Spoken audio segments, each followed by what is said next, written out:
देखाएछ नि मर्छु ल गाइस म यहाँ रेडी हो अनि रोटी पोल्दैछु रोटी ड्याङ्ग लाएर रोटी बनाउँदैछु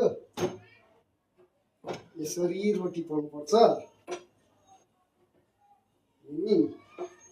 आज शनिबारको बिदा बसाइमा घर भन्छ भनेको हल्का हल्का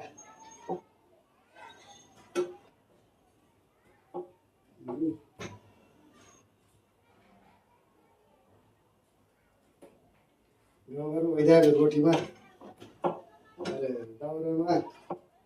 चुलामा खरानीमा खुसी पटेल पारेर पकाउनु हुन्थ्यो बजारको ठाउँमा यहाँसम्म पकाउनु खोजिसक्यो अनि यहाँ चाहिँ यता चाहिँ अब तरकारी पाकिसक्यो माघीको यसो रहल पहल अलिअलि यता रोटी के अरे तोरी पनि छ अलिअलि बच्यो है यो बनतोरी नि यस्तै छ अब यो पनि पल्टी पार्दैन